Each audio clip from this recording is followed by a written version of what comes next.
حين نشعر بأننا على حافة انهزام محقق، يكون من الحكمة أن نضع قلوبنا وأحلامنا في تابوت جليدي، ربما لاستعادتها بعد رحيل زمن الخيبة، أو ربما لوقف عقارب الألم. لأعوام ظلت ترتدي معطفا على غير قياس أمنياتها حتى اعتادت البرد، وحين ظنت أن الحياة قد وصلت بها إلى محطات الصيف رحل موسم القطاف دونها، لكنها متها كانت أطول من ظل خيبة، وأجمل من أن يبعثرها الخريف أوراقا تدهس تحت أقدام الوجع. تلك الفتاة التي آمنت بأننا ولدنا لنكون نحن منذ الصرخة الأولى التي نطلقها حين نخرج لعالم الضوء، معلنين أن لنا صوتا مختلفا عن المليارات من الكائنات التي سبقتنا أو ستأتي بعدنا. ومهما كان انتماؤنا لمن حولنا لابد أن نحتفظ بمساحة تؤكد وجودنا كشخص له ملامحه التي لا يشكلها إلا هو. ربما لم نختر أسماءنا، لكن من حقنا أن نبدلها إن لم تكن على مقاس شفاهنا ذات إرادة. أول مرة كلمة روزنامة. لكن العنوان الفرعي هو قصة ملاك.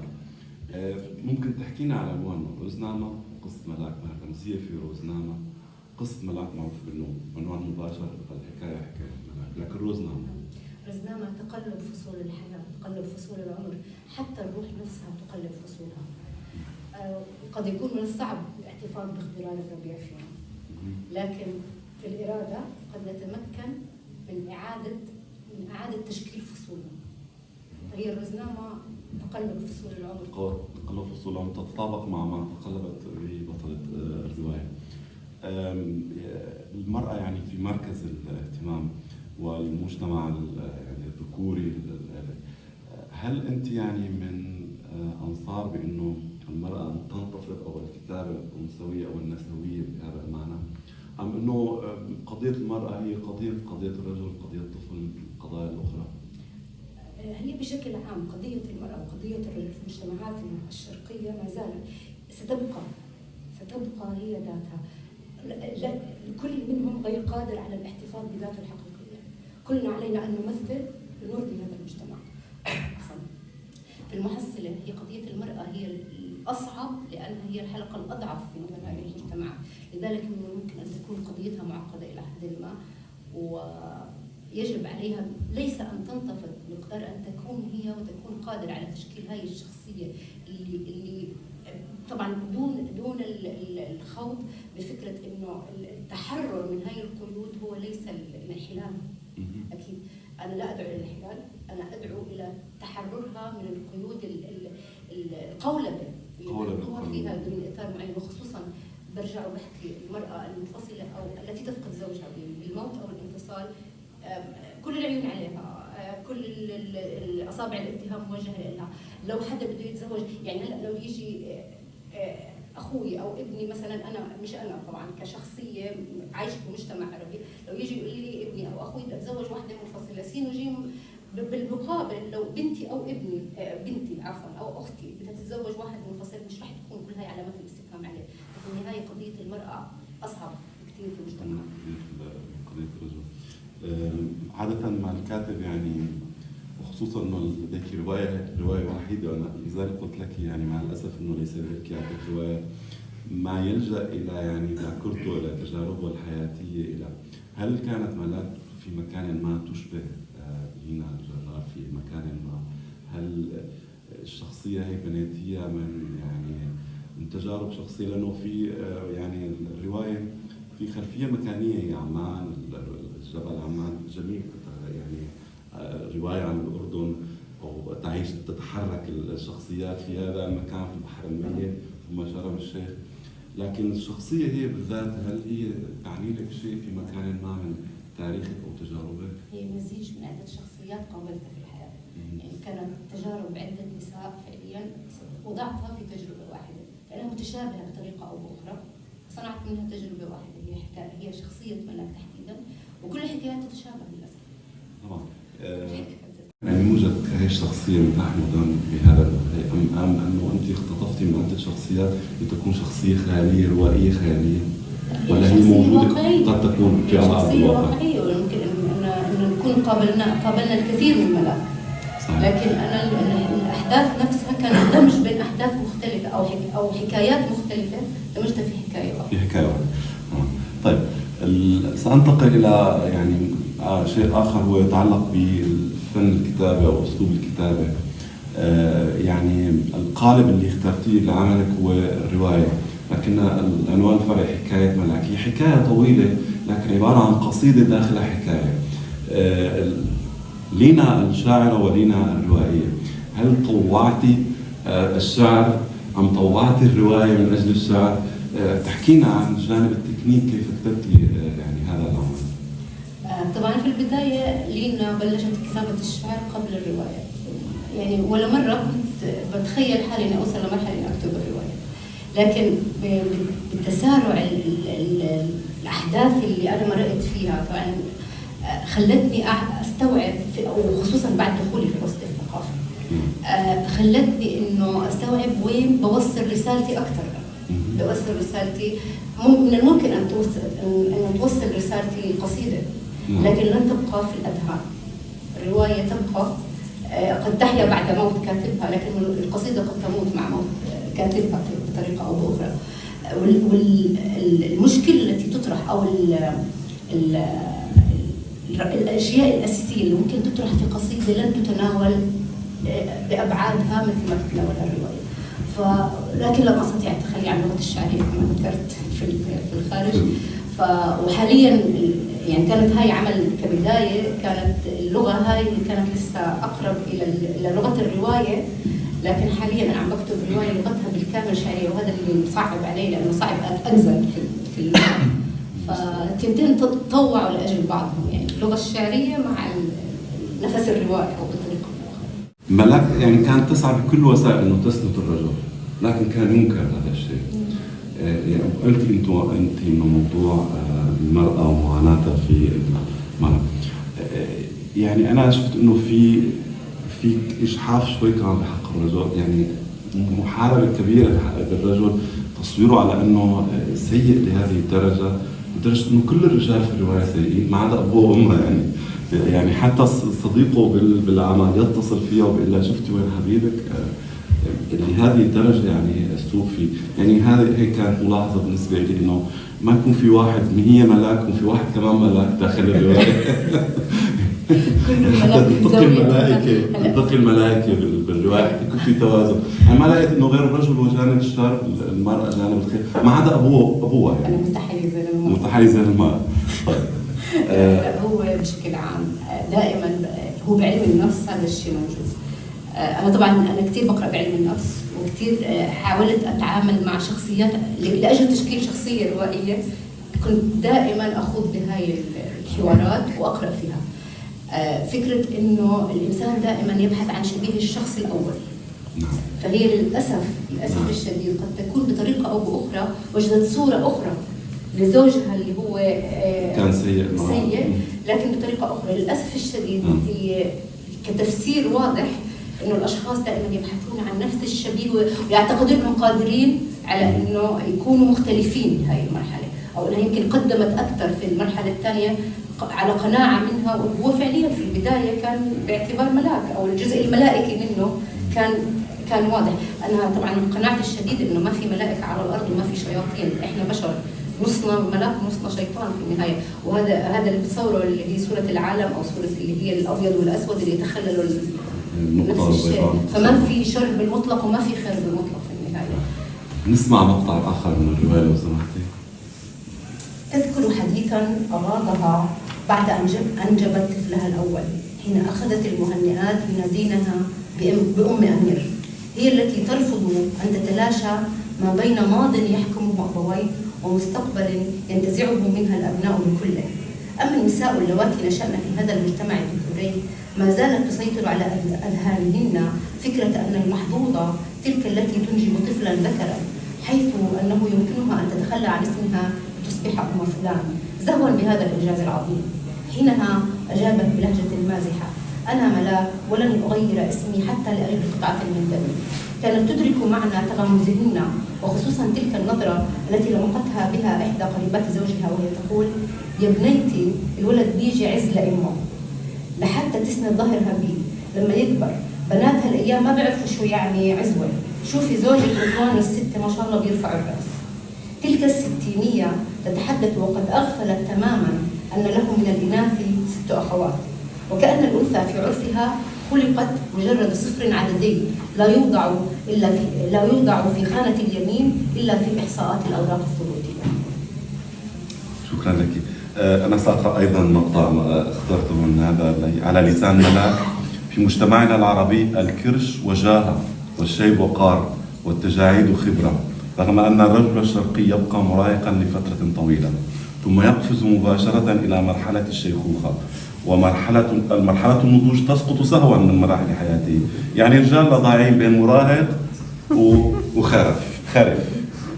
طبعا مباشرة جدا ملاك على الهجوم. طبعا هذا فجأة يعني تنقلب مع وسيم تتغير حالتها. طبعا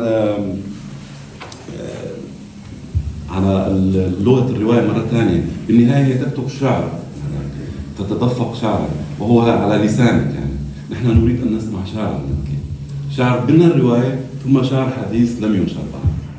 قال ارحلي سأغلق الأبواب، ما عادت نساء عطرك قبلة شهيق. لا، ولا أخذك يا سنين إحراق قبلات الليل. ما عادت شفاهك الكرز تغوي عصافير لهفتي، ولا شعرك غابات الليلة تثير جنون أصابعي. سأعتكف في صومعة الغروب، أقتفي ظل راهب، وأعتزل القرنفل والخزامة واشتعالات الحميم. من بين شقوق الضباب كان يختلس الحضور ويمضي مكبلا بأغلال خطيئة الغياب، كمن يفقأ عين الشمس بمخرز كي لا يحترق.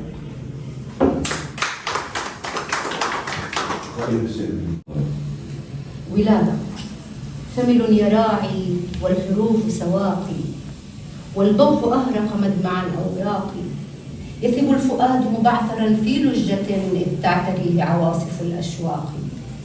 أرد القوافي في دهاليز الدجى، فيضوع ضوء في درى آفاقي. هو وحي أطياف يهز أصابعي، تساقط الكلمات في أحداقي. حقرأ شيء لمن يرحلون. مروا على شبابيك الفجر أقرئونا صوتكم، علنا نغادر الليل عائدين من موت بعيد. مروا على أحلامنا الطائشة، دثروها بالندى لتعبر بوابات النور حيث الربيع ينتظر. مروا خفافا دون أوجاعنا، انفضوا عن كاهل العمر غبارا، واعجنوا بدمعكم خبز الحقيقة ليطفئ جوع الأسئلة. أيها العابرون إلى الحياة لا تلعنوا صمتنا، قد يستفيق الصوت فينا حين تثقبه رصاصة.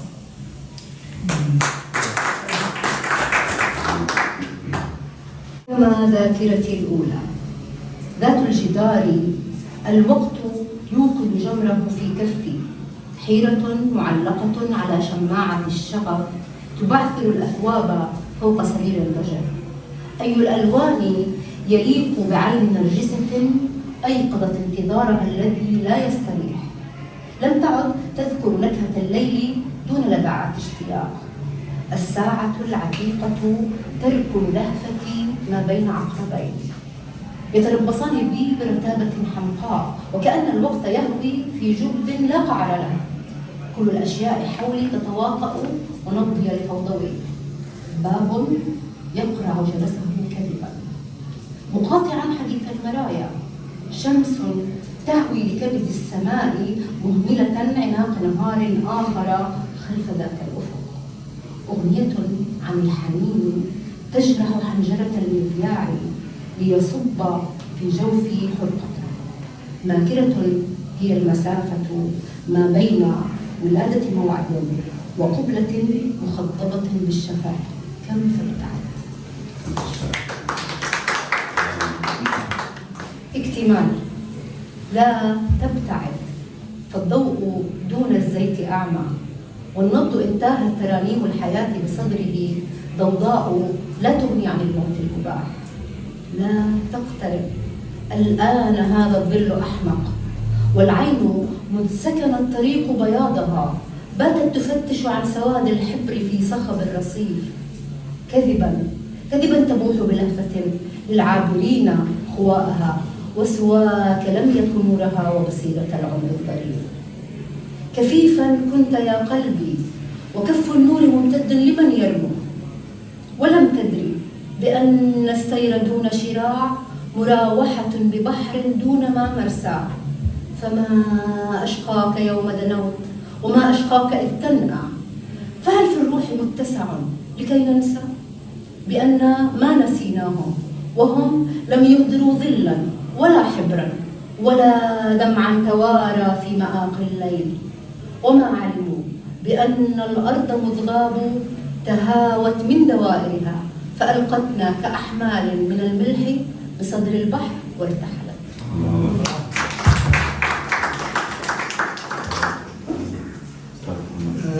أستاذة لينا جرار، نحن سعداء بك في البيت العربي من زاوية الثقافة والفنون، وأنا أعتذر يعني باسم جمهورنا الذي لم يحضره عادة يأتي بشغف هذه تقديري أنه يعني سبب أساس الناس معلقة بالشاشات وتتابع الأخبار بما يجري في لبنان وفي فلسطين، وده يؤثر طبعا في نفسياتهم ورغبتهم حتى في المشاركة.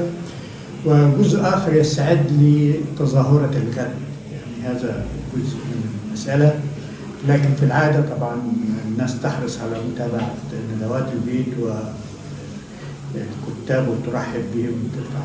بالنسبة لي يعني طبعا الرواية ليست كاملة، لكن ما قدمه إياد وما قدمتيه يعكس صورة عن الرواية، وهي ليست الرواية الوحيدة التي تناقش هذا الواقع المأساوي في عالمنا العربي. كثير من الروايات تناولت هذا الموضوع يعني الشائك. هو ليس موضوعا فرديا، إنما هو واقع مجتمعي ينعكس في روايات كثيرة حول واقع المرأة العربية، خصوصا في الأوطان التي فيها إشكالية احتلال.